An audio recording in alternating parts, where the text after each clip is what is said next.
Flashy girl from Flushing, the nanny named Fran. Oh, Mr. Sheffield. Miss Fine. Hello, everyone. Welcome back. It's another episode of Oh, Mr. Sheffield. It's a podcast about a show called The Nanny starring Fran Drescher, a lady who was on a TV show in the 90s. I am Shawndeep Pasquale here with... Toria Sheffield, and I would say that she's also known for other things now. An icon. Yeah, iconic Fran Drescher, I guess you could also say. Yep, and president of SAG-AFTRA.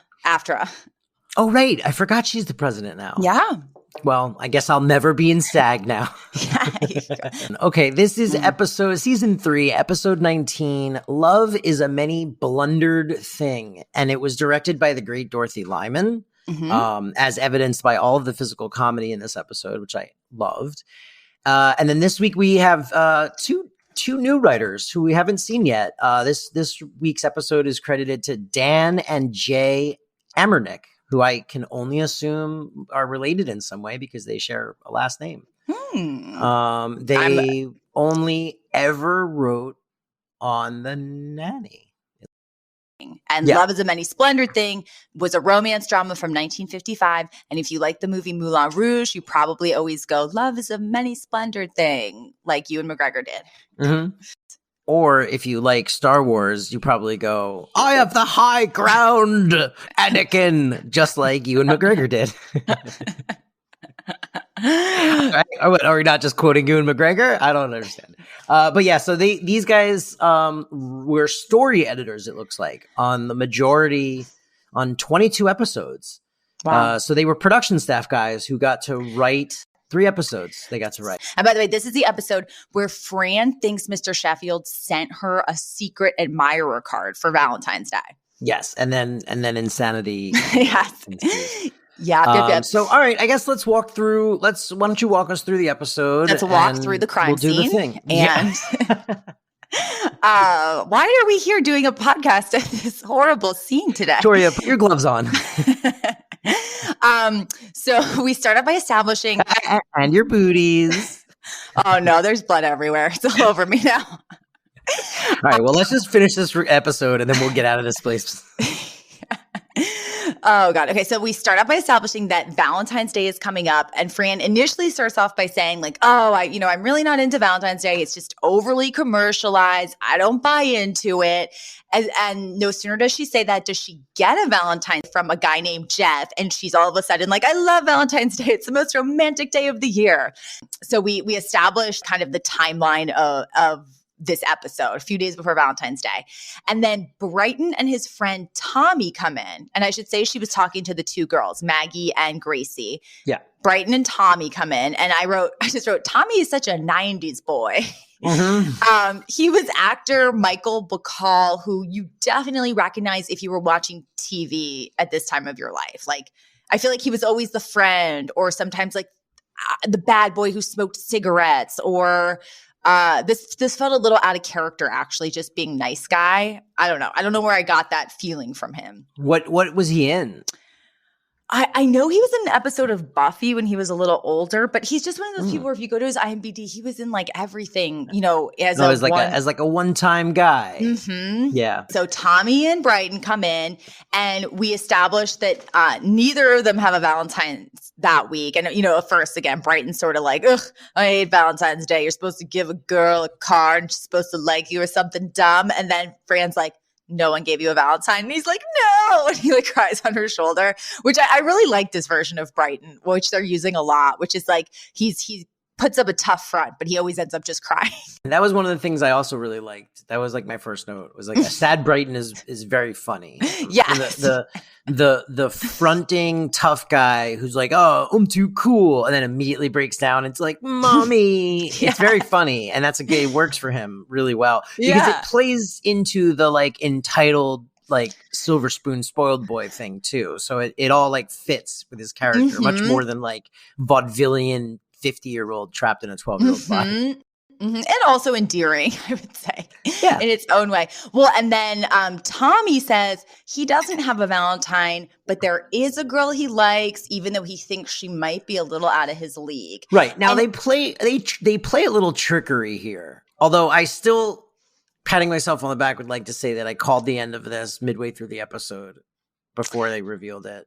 But I also did. But you're going to say you thought he liked Maggie, right? They play it as such because he kind of turns his body towards her. He's like sort of like averting his eyes from looking directly at her, and then she responds to his comments. So like they really tried to sort of sleight of hand this reveal, and it sort of worked. But I was like, I literally wrote 2 notes from now. I wrote, without seeing the end, I'm calling it now that it's Tommy. It's Tommy. Yeah. Well, then we cut to Mr. Sheffield's office, and as usual, everyone's in there for no reason. So it's like Fran, Niles, and Cece, and he's also saying that he's just not that into Valentine's Day. Oh, and I guess I should say this starts with Fran coming in, offering him a chocolate from one of those heart-shaped boxes, right? And she knows what every single one of the chocolates is. She's like, that one's mint, that one's coconut. And it's because she's nibbled on all of them, which I found so relatable.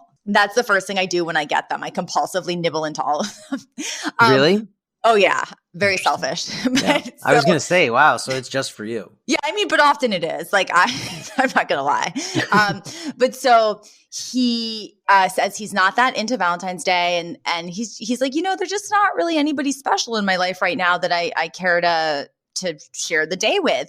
So they all then encourage him to put himself out there and ask somebody out. And he goes, there is that redhead from the foundation. And then they all start talking over each other. And you just hear, it's funny because you just hear like tidbits, and you hear someone say like with the big butt, you hear someone saying like her. I'm not really sure what Niles's chatter was, but I think he also was like, not into it. And then they all calm down, and Fran's like, no, like that's a great idea. Like ask her out for ice cream or something. And then she looks at Cece and she goes, well, it took us like that. She likes it. And she and Cece high five, which I liked that little bonding moment. I loved it. This was another scene that I also adored it. Like there was something I wrote. My note was, I really like when they're all on the same team against Mr. Sheffield. Like there was like a bonding there that was really cute to see when they're all talking excitedly over each other, and then Fran and Cece high-fiving, and them all sort of then shifting into like trying to encourage him. Like I thought it was great. I really thought it captured like a good essence that I want to see more of. Like I want to see more of all of them sort of working together. Like the insults are funny, but I think it's kind of more fun to see them all in on a thing, I think it's really nice when in these shows they evolve into like a little family, into a little found family. And that's what we ultimately want from them. Yeah. So I loved it too. And then we could do a scene. I loved this. I was laughing out loud. It's a bus stop scene. Fran and Val are waiting for, a New York City bus, and there's tons of people also at the bus stop. Mm-hmm. And Val's like, oh, we're never going to get a seat, which is like, I lived in New York for 9 years, and that is such a thing. Like, when you're like, it's a long day of work, you're exhausted, and then you see everybody else on the platform, and you just know you're going to be standing for like the next hour. And it just, really is like such an accurate, little bit of writing. But so Val says that, and then Fran goes, don't worry, Val, I'll take care of that. And then she like very loudly goes, can you believe there's a 2-bedroom for rent for only $400 on the corner? And everybody like perks up and then just runs, like, because it's New York, and they're like, we got to get access to that deal. And then you look around and you realize Val has also run. So Fran is standing completely alone because she's like, Val, can you believe how stupid people are? And then she's like, Val. Here again, I felt like this was a solid joke because the apartment joke was good, right? And I was like, oh, that's a good joke, and everyone's gonna run. But then the reveal of Val running, her friend running away with the crowd, that really got me. I did not expect it, and it got me good. Like I thought it was great. So, And then she comes back and she's like, Fran, there isn't an apartment, is there? Like she's really like betrayed and sad.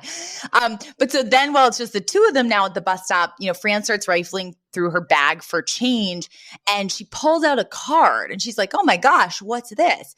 She opens it and it is a Valentine from a secret admirer asking to meet her at Sutton's Ice Cream Parlor at 3 p.m. on Valentine's Day. And it's addressed to Miss Fine. Yep. So she instantly thinks it must be from Mr. Sheffield because like he's the only person that really calls her that. So we sort of, that's I would say like the big plot point of the episode that sets everything else up. And so far, it's interesting that you started this by saying you didn't like it as much as I did, because I feel like so far every scene we've talked about, you're like, I loved this scene.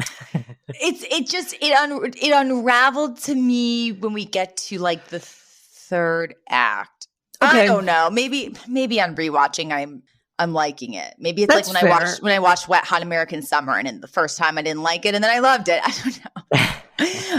But so, well, then the next scene, we also established that Cece, as usual, is trying to set it up so she can seduce Mr. Sheffield on Valentine's Day. And I love this bit where she says to Niles, she's like, you know, how much do I need to pay you to basically disappear tonight so I can have Maxwell alone? And he goes, try $50. And so she shells out $50 and then he just goes, didn't work. I'm still here. And then this is just a little like setup so that Fran can then like, you know, come enter. Down in that dress. She comes down looking great. Mm-hmm. But this was another beat where I was like, everyone's hitting on Fran again. And it just, every time they do this, it feels so weird where it's like this lady who both works for them and like lives there. It's like anytime she gets any kind, and she's like normally pretty well dressed, you know, and like, but like anytime she gets like really dolled up, every man in the house is like, she's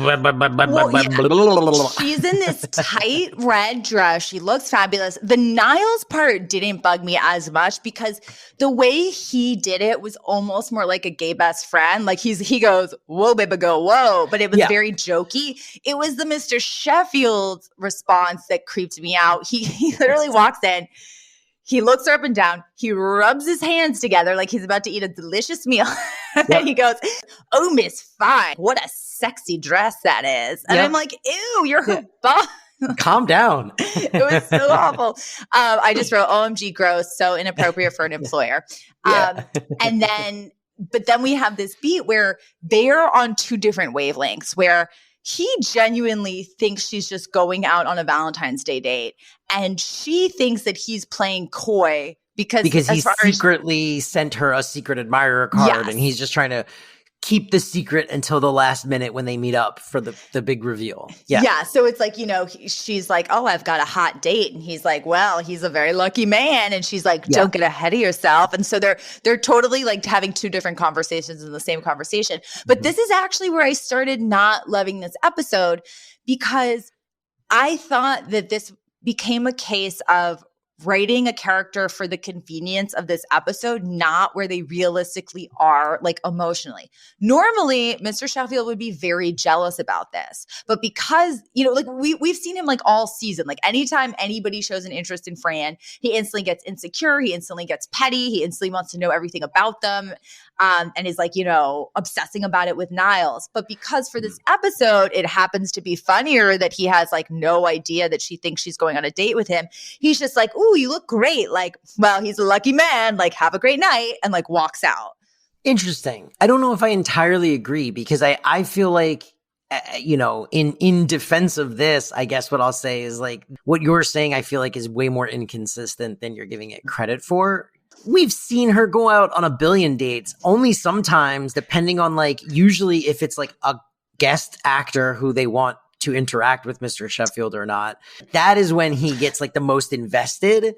She comes home, she'll mention like, oh yeah, I went out on a date. So like there has also been the implication that like she's dating and he knows it. And like, until he's ready to make a move, his threat level with her dating, I guess, is dependent on like how into this person she might appear to him.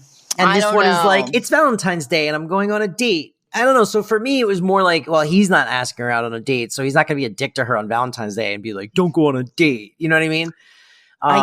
I don't know. And then I also just thought it's interesting because this was this and like the sort of what this leads to because the next scene is the speed dating scene where she meets this guy, Jeff. So she goes to the restaurant thinking she's going to meet Mr. Sheffield. Wait. I should say it's not an actual speed dating event. It's that as she's leaving the house, Niles reminds her that while, yes, she's supposed to meet somebody at 3, she also has that date with Jeff at 2:30. Right. And she has a great line in response where she's like, I can eat fast. You've never seen me break the fast on Yom Kippur, which I love that line. It's very funny. Yeah, because he's like, well, you're going to have to cancel one of them because you can't possibly eat a 5-course meal like between 2:30 and 3. And she's like, watch me. Yeah.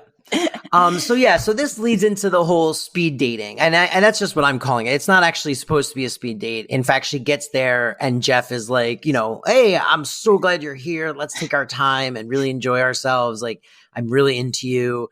He seems like a really nice guy. I felt so bad for him. Yeah, he literally says, I took the whole afternoon off so that we could just have a nice, leisurely, romantic lunch. Yeah, and then we get this bit where Fran. So what I liked about this. And the whole prior scene setting it up is that it's just good. It's like solid writing because it's like they're taking really strong conflict, which is rooted in these characters' behavior, at least on a base level, right? Fran wants dates. Fran is also into Mr. Sheffield. Mr. Sheffield's into Fran, but not making a move. Fran's not making a move with Mr. Sheffield. Now we've set up this whole thing where she wants to have her cake and eat it too. He's now going to feel guilty about learning about this and have his own business to do. And then that's all going to lead into the billboard reveal, right? Mm-hmm. And all of this stuff propelled, like all of the silliness of like the billboard and everything that happens there, it's all propelled by like, at least in this world, very believable character motivation. Even her eating really fast and the comedy of that could have been, I guess, more lazily forced in to a sitcom. And here it really felt, at least in the context of the episode, like, okay, this is earned. Sure, this is what Fran would do, Yeah, I totally agree with that. And I think that you're right. This all like the comedy comes from stuff that feels earned. It's not the like, Mr. Sheffield suddenly writing a novel and Fran feels like they're in a rut. Like we've seen the other version of this, and I do have to give this episode credit for that. I'll totally agree with that. And then but that leaves us to that really big comedic scene where they literally speed up the footage in double time. So which Fran felt like a nod, and maybe I'm projecting my own interests, but it felt like a Benny Hill nod to me very much. that whole sequence, because it was like quick music with sped up sight gags, and it was just her. It's like her eating really fast, then her taking him to the dance floor and dancing really fast, then sitting down and having dessert, and and it was all like sped up, and it was very, very funny. I thought it was very good. Yeah, so basically she gets like all the experiences of like a 3-hour leisurely lunch in a 30-minute thing where she's like, and when she dances, she literally even like tosses her head back, laughs, and kicks her heel up. Yeah. But it's in double time. And then she gives him a kiss goodbye, and then she's on her way to the next date. And this is, I did like this joke, where she arrives at the ice cream parlor for her date and she sits down. And I think one of my favorite exchanges of the whole episode is when the waiter comes over and goes, "Oh, can I get you anything while you wait?" And she goes, "Oh, no, like I couldn't possibly. I'm so full." And she's like, "Oh, but I see you have a minimum. So I guess I'll just get the Mount McKinley," which like you can imagine is like a huge sundae. And he's like, "It's not that busy. You don't actually have to order anything." And she's like, "Oh, I wouldn't want you to get in trouble." And he's like, "No, it's really okay." And then she yells, "Rule the rules." Because she really wants the ice cream. Yeah. Also, credit to production design for this episode for building a whole ass ice cream parlor that is never seen outside of this one. Like they built a whole set to be like, let's film 5 lines of dialogue here. And they also used the song Give Me One Last Kiss when she's on that speed date. So I was also noticing the budget is a big boy now. Yeah, they're like, look, we're mostly only ever on this one set, so sure, let's build an ice cream shop and a restaurant and license the song. Mm-hmm. Hey, it's Valentine's Day. It's Valentine's Day episode. This is going to be a huge one for us. And so then the maitre d' comes over and says that there is a gentleman there to meet her, but he wants her to close his. What ice cream shop has a maitre d', by the way? I'm imagining that, like, the fact that it's Sutton's ice cream, that it must be some sort of, in the world of the show, like, Is that a New York thing? You're from New York. I forgot to Google it, but I'd never heard of Sutton's ice cream. Actually, I'll Google it right now. I didn't think it was a real place, but there are places like this, like Serendipity, which are these kind of hot spots to go to. Yeah, I don't think there's a Sutton's ice cream in New York, but okay. But it clearly that's what it's supposed to be. You're saying is like a bougie, high-end ice cream parlor. I bet, like a date night. Yeah, like a place you would go, and it's actually kind of pricey. It's not like taking someone to Baskin Robbins. I feel like I've been to those kinds of ice cream shops. Still never saw a maitre d', but I'm being nitpicky. I like this episode. This is where you finally write into IMBD goofs. Yeah. Yeah, exactly. Excuse me, this is an error. There are seldom, if ever, maitre d's in ice cream shops. Oh, it's too real. It makes me angry because it's too real. Seldom, if ever, is perfect. She closes her eyes, and somebody approaches with a bouquet, and of course, it's Tommy, not Mr. Sheffield. So Tommy's the secret admirer, and Fran is, of course, extremely embarrassed. And we cut to her on the phone with Val from the ice cream parlor going, Val, you gotta help me out. It turns out Mr. Sheffield was not my Valentine's, and you need to help me undo the big gesture that I did to him in return when I thought he was giving me a Valentine. And we cut to a huge billboard in Times Square that says, Mr. Sheffield, will you be my Valentine? Yeah, love Fran. Love Fran. Miss Fine. Love Miss Fine, it says. Yes. And I wonder how much would that have cost her, realistically? Thousands of dollars. Thousands of. It's a billboard in Times Square. That's like the most prime advertising real estate in all of New York City, I would imagine. Like, it's the most.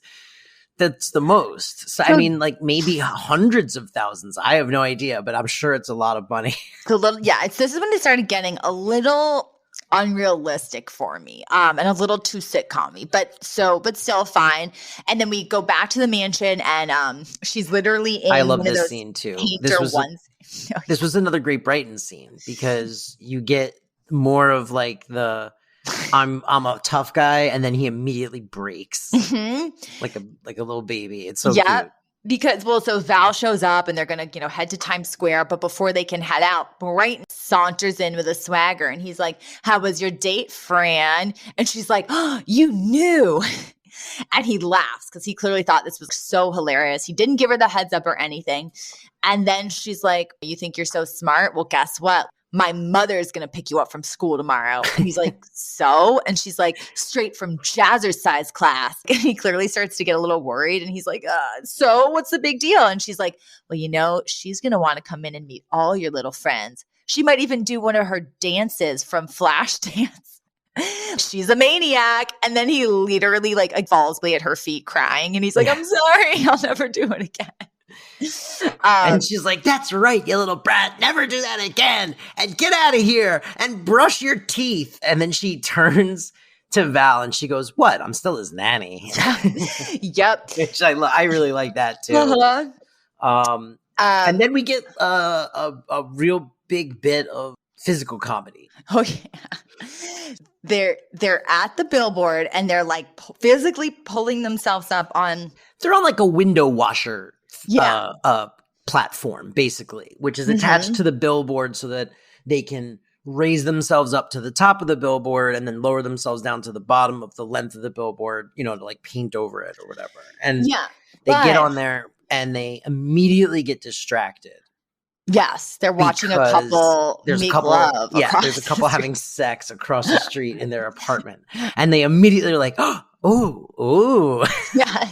And then they even like pulley themselves up further because when the couple falls to the floor and they want a better angle. Right. But I will also say this also had a beat which bugged me where Val says, Fran, I don't understand what the big deal is. So what if Mr. Sheffield sees this Valentine's? You're in love with him, aren't you? And Fran literally goes, well, yeah, but not if he, isn't in love with me. Right. And I'm like, okay, so we're establishing this as canon now? Yes. That Fran is in love with Mr. Sheffield, even though we've never talked about this really before. Like, I didn't think that. I think it's we have. It's an undeniable thing. They have had romantic moments at this point. They've kissed at this point. They've both been jealous over other potential suitors. Like, I don't know. See, I liked this because I also saw it for what it was, which is it very much feels like a sort of writerly reset of like, yes, look, we know these two like each other, but here is the reason why they haven't gotten together yet. And it's simple, which is it's what I said before. She's too scared to tell him how she feels without knowing he feels the same, and he's vice versa. And they sort of try to play it like they're both being respectful of like the employee-employer line, which is BS because he also is like, blah, blah, blah, blah, blah, you're so sexy. I think so I don't buy that, but I do buy the emotional motivation, which is like, they neither one of them must look like an idiot, because they like each other so much. I think I would have been happier if maybe Val had said something like that, and maybe Fran's response was like, well, I mean, I don't know, maybe, but certainly not if he's not into me. Like, I guess I didn't like such a strong declaration. I think I wanted that to come out in a different way. Maybe even like, mid-fight between Mr. Sheffield and Fran, maybe when Fran or one of them thinks they're going to lose the other to another potential romantic partner, and they kind of have to like suddenly have the realization that, well, yes, of course. Yes, I am in love. I don't know. This seemed a little too throwaway and too casual for such a huge admission that we haven't really heard yet. But hey, you're entitled to your wrong opinion. That's what I'll say. No, but we'll let the listeners. All right. I'm not wrong. This was a good episode. Yeah, no, let's see what people say about this episode. What do you guys think? Look, Bumble knows you're exhausted by dating. All the must not take yourself too seriously and 6'1" since that matters. And what do I even say other than, hey? Well, that's why they're introducing an all-new Bumble with exciting features to make compatibility easier, starting the chat better, and dating safer. They've changed, so you don't have to. Download the new Bumble now. Hey, it's Kaylee Cuoco for Priceline. Ready to go to your happy place for a happy price? Well, why didn't you say so? Just download the Priceline app right now and save up to 60% on hotels. So whether it's Cousin Kevin's Kazoo Concert in Kansas City, go Kevin, or Becky's Bachelorette Bash in Bermuda, you never have to miss a trip ever again. So download the Priceline app today. Your savings are waiting. Go to your happy place for a happy price. Go to your happy price, Priceline.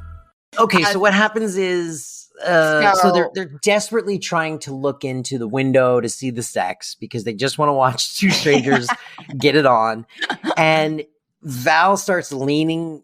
They both start leaning forward on the thing, and then they're like, okay, we should get to work. And that's when we realize Val has left the paint that they're going to use to paint over the sign at the bottom of the sign. And Fran's like, you left it on the bottom. How could you have done this? And she's like, I'm sorry. And they're like, okay, let's lower. So the way that these window washer platforms sort of work is you kind of, it's like a pulley system. So you pull yourself up, and then on each side of it, so each person has to pull their side together. And then to release it, there's like a handle you use to release it, but you have to do the handle at the same time or it tips, because they're two separate levers. So Fran says, all right, let's throw the lever on 3, right? But then she says, instead of saying 1, 2, 3, like a normal person, she says 3, 2, 1. But when she says 3, Val throws her handle. So of course, Val's side immediately tips really quickly, and she flies off in what looked like a death scene. I gasped. I went, oh no, they murdered Val. Well, also, I will say to Fran's credit, what I thought happened was she knows that Val is very dense. So she went, Val, we're gonna release on 3. You got that? 3. Emphasizing the number 3. So then she would start the count, but then Val just hears 3 and then goes and then flies off. So, yeah. but yeah, she does. But it happens. It looks so violent that it does seem for a minute like, oh no, did we just witness a death? And then you hear very hilariously, I'm okay. Yeah. And also, so when they do that, not only does Val go tumbling off, but the platform falls. So Fran is left just dangling, holding onto a rope. Yeah. But yeah, then you hear Val scream, I'm okay. And she's like, I fell onto a terrace and there's a party inside full of cute guys. And then Fran goes, get help and phone numbers. And then Val goes, it's only guys. And then Fran goes, get recipe, which is great. So we then probably when the show was actually airing, cut to commercial break, but then we cut back to Mr. Sheffield in his office, and Cece arrives. Oh, actually, no, he gets off the phone and he goes, Niles, that was Andrew Lloyd Webber. He told me there's a huge billboard with someone declaring their love for me in Times Square. Right. My note was, since when is Andrew Lloyd Webber personally calling Mr. Sheffield? Well, that was what the joke here was. Yeah. Because he goes, Niles, like Andrew Lloyd Webber called to tell me there's a giant billboard with a name on it in Times Square. And he goes, can you believe that? And Niles goes, oh my, he created Phantom of the Opera. And he starts listing all his accomplishments. He's like, no, that's incredible that he called you. And he's like, what? No, I mean the billboard with my name on it. So, I mean, I don't know. I thought it was funny. That was like part of the bit was like that it's like, yeah, no, you're impressed about the billboard. You're not impressed that Andrew Lloyd Webber took the time to call you, Mr. Sheffield, that he knows who you are. And then this is when Niles kind of spills the beans and he's like, okay, here's what happened. Miss Fine got a note from a secret admirer. She thought it was you. It was actually Brighton's friend Tommy, at which point Mr. Sheffield starts to crack up. And then they both crack up laughing. Yes. And it was another great, I really love that moment too. I thought it was really funny to give them a minute where they're just like, laughing at how silly this all is. Yeah. And then, he's like, so then she put up a billboard for you and then she got embarrassed. So she is probably there right now, gonna like spend all night taking it down.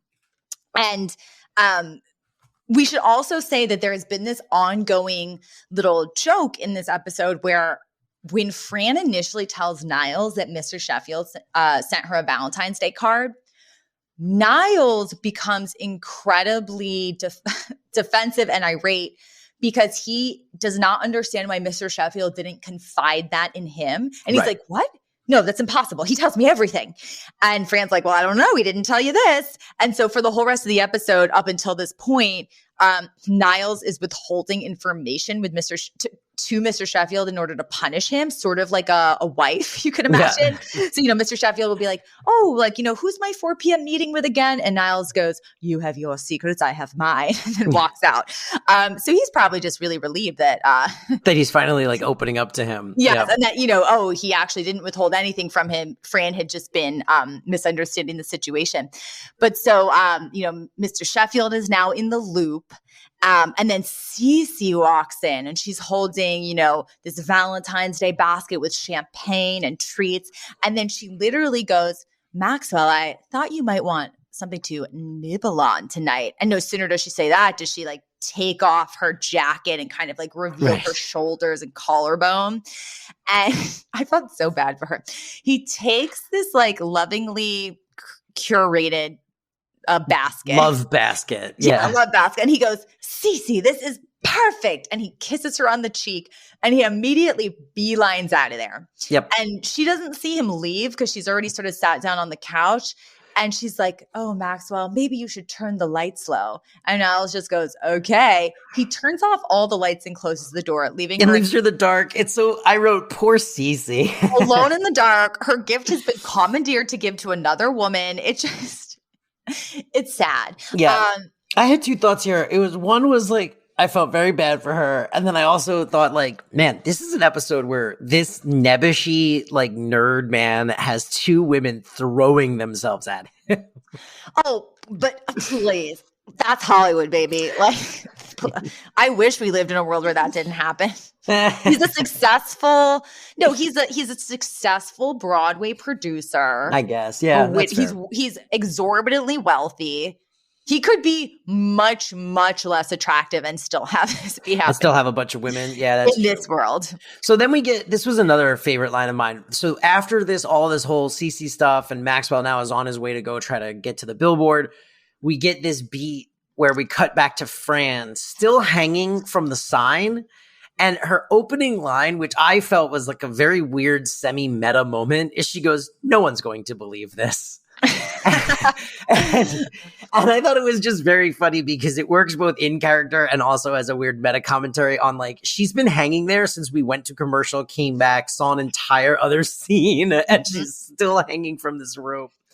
And she delivers it to no one because there's no one up there with her. Like she's not yelling it down to Val. She just, like, very sort of calmly goes, "No one is going to believe this." Yes, you really have to suspend your disbelief for this episode to work at this point. But so here's the wrap up, basically, right? Well, you first of all realize that she's not really very far up from a platform that she could have just dropped down on. Because then Mr. Sheffield shows up and he's maybe like 6 to 7 feet under her. Yeah. And he's on this very wide platform and he's like, Miss Fine. And you're like, oh, why didn't she just sort of like shimmy down? But either way. So he shows up to help her out and he kind of pulls the rope and she descends and gets, to safety. And he's like, I heard you were up here and I thought that, we could have just a nice picnic together. And he brings the basket that Cece had made. And she's like, oh, really? And he's like, well, we certainly have the view. And then they have a little moment where, they kind of, they say a couple nice things to each other. And then they come very, very close to kissing. I actually thought they might really kiss. Me too. But then they get interrupted. A huge police spotlight shines on them because clearly Val has actually gotten help. And he goes, "Don't move. You're going to be okay." Yeah. Completely interrupting the moment. And that's the end of the episode. So I had a thought here at the end. First of all, I thought it was a very sweet ending. And because of where they sort of left Fran and Mr. Sheffield, it really made me want to start the next one to see if there was any acknowledgement of continuity. And it made me wonder if, and this would be a question only for, for someone involved directly with the show, but I wonder if they ever saw a rating uptick from episodes that ended with a Fran Maxwell moment versus episodes that didn't. Like I wonder if it ever was something that they looked at or even acknowledged in the writer's room. And then like, oh, did they in that process realize like, oh, if we can juice the next week's ratings by sort of ending with a tease. I feel like unless a sitcom ends with "to be continued," you kind of have a sense there's going to be a bit of a reset. Mm-hmm. To be continued, I bet would absolutely, like if they kissed and then it was to be continued, I think we would absolutely be like, I got to see what happens. But I'm trying to think because, and also it's like, it's not like you would necessarily, maybe you would tease this in a commercial leading up to the episode. Right. Yeah.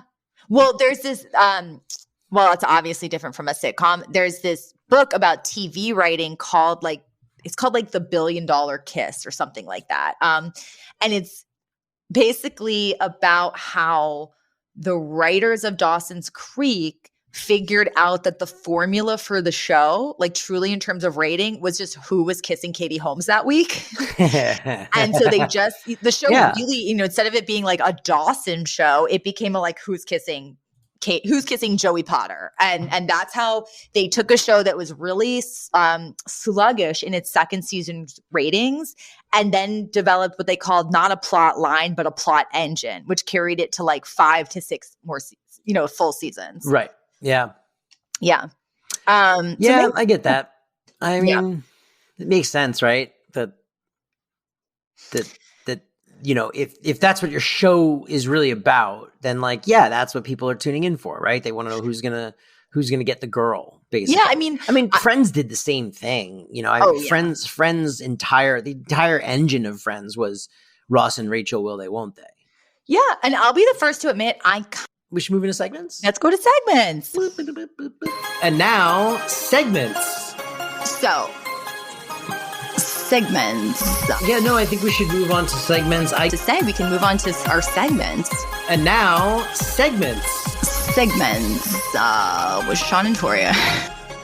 Here's the thing. I want to start with a segment that we do sometimes on this show because we talked about it before IMDb write-ins. This is one of my favorite ones. This one plays so well into the joke you made before. So this is from the Goofs page on IMDb, continuity goof. I love this one. When Fran rolls her spaghetti around her fork, she has one huge forkful, almost her entire plate of pasta, perfectly rolled around the tines very neatly. The very next camera angle, she is holding a fork full of spaghetti, but it's completely messed up and not neatly swirled around her fork. I just... One of one found this interesting. It makes me so tired when I read that someone took the time, that somebody clearly watches the show, but also has zero sense of humor or sort of sense of how, like, who cares? Who cares what's important and what isn't to like a production where it's like, yeah, obviously, like they went for the funnier take and the spaghetti wasn't the same. And it's like, I'm sure there was a conversation about, does this matter at all? And the answer was like, yeah, no. But then I also go like, what is that person's life like day to day? Like zero sense of humor, so literal that like, can they function? I don't know. I don't get it. They also incorrectly cite that Fran, they try to say that there's an error, a continuity error in Val not being on the deck where Mr. Sheffield is standing, but that's not where she was sent. So that's just doesn't like they're like her character drops to the deck below and then completely disappears and never returns. But Mr. Sheffield arrives a few minutes later. The deck where he stands is shown and Val is nowhere in sight. And it's like she wasn't there. She literally flew. Yeah, she had a huge arc to her. Yeah, like the implication to me was she flew to like the patio of another building. Oh, yeah. No, she had some real air behind her. She like flew through the air. There was a lot of velocity when we were. But my thought when watching that scene was, I just always had a thought. I'm like, Fran Drescher, she's clearly in fantastic shape, must be taking really, really good care of herself, probably, militant diet. How many bites of that spaghetti did she have to take? That's what I was thinking. Right. I don't even think it was real spaghetti. What do you think it was? Like probably cardboard? Or like cold fake, like the one where it's like perfectly wrapped around the tines. I do think that they like just made that to look funny. Spaghetti. Yeah, they made it to look funny, so it was like they perfectly standing up, the whole plate of spaghetti. Like that's the joke. You just you don't do that with real spaghetti. It wouldn't even really work that way. At a certain point. So it's a prop. I don't know. People are too focused on the wrong things. That's true. Well, okay. Then in terms of favorite lines and moments, I already said a lot of mine, but one thing that I didn't say was when Mr. Sheffield says he's heading to work, Fran, who's like really anxious because she doesn't want him to see the big billboard. She goes, he goes, oh, I'm heading to the theater. And she's like, you mean the one where your show is? And he goes, no, I mean the one with the talking pig. Every time I see it, I discover something. And he's like, of course I'm heading to the one with my show. But he's basically insinuating that he's going to go watch Babe for like Pig in the City. My favorite pig. Yeah, I just liked his very sarcastic delivery of no, I'm going to go watch Babe again. Well, I kind of mentioned, like, my favorite line was the Yom Kippur line. I thought that was really funny. And I also liked when Fran is yelling at Brighton and then tells him to brush his teeth and goes, what? I'm still his nanny. I thought that was also really, really funny. And then no one's going to believe this also. I actually liked the physical comedy and, like, the relationship moments in this more than I had, like, favorite line. There weren't as many zingers to this episode as some episodes past. Yeah. I mean, I did laugh very hard at the when Val runs with everybody else. Oh yeah, but that's physical comedy. It's like good physical comedy. Mm-hmm. I love that too. The apartment reveal, the bus station reveal was very good. And then in terms of Yiddish, there wasn't any Yiddish this episode that I picked up on. No, me neither. But IMDb for this episode claims that the actor playing Tommy was 23, and I call shenanigans. When was he born? I don't know. Let's see. Mike, his name But was is that guy 23? There's no way. Well, let's He's see. like a little boy. Michael What? Bacall, born in 1973. Yes. Okay. He was just 1973, and this came Yeah. out in what? 19? like 95. Oh, man. Is that true? Yeah, 1996. 1973 to He would have been about 1976. 22, 23. That's bananas. I mean, I guess he was a baby, but Bananas. 23? He's like a very 14 years old. he's a very petite man. Yeah. And his Wow. voice didn't even sound like his voice wasn't like, there was no, I don't know. That blew me away when I read that. I thought that was insane. Wow. Also, the cop voice at the very end. No, that's Yo, you have this? yes. Okay. All right. I was gonna go nanny trivia short and sweet this week. All right, do it. All right, let's do it. So nanny trivia. Who played the cop voice at the end? That's not how we do trivia. It's not Jeopardy. We're gonna cut all this. I'm gonna go now on to nanny trivia. All right. So the voice at the end of this episode, the cop voice yelling, don't worry, you're gonna be okay. That is Fran's real life father, Morty Drescher. No, Morty Drescher. Morty Drescher. Mhm. That's crazy. And Yeah. we've still never seen Morty in the show.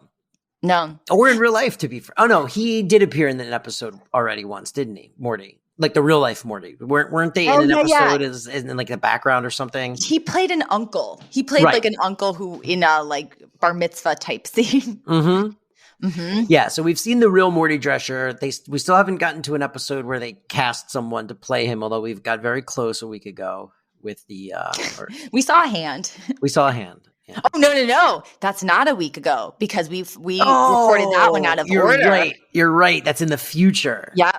All right. Very, Well, now very, you have to cut this too. Let's start over.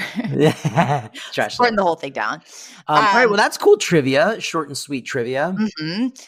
And then for the Fran or the Cece, I think from what we've talked about before, we're both the Frans because I said I'm 100% the Fran in the sense that I would never admit feelings for someone if they didn't admit it first. Like I would 100% be mortified if I gave someone a Valentine and they didn't give me one back. And I would never pull the Cece, which was this like overt, seduction moment. And so that was very relatable where when Val was like, but you're in love with him. And she's like, but not if he's not in love with me. Yeah.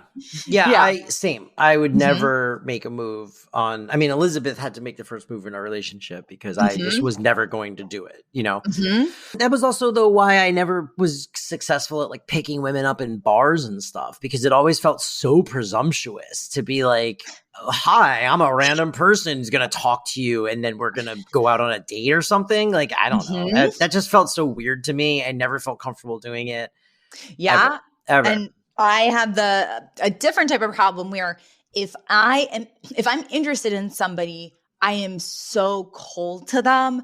I ignore them. Like I give no indication because it's like my defense mechanism of like, I don't want them to think that that's embarrassing.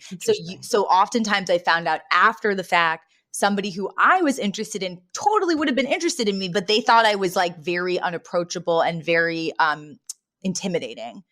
And usually I always say this, it's like the reverse where we say you're actually usually attract people when you're not interested because that's when like you're your warmest, most authentic self.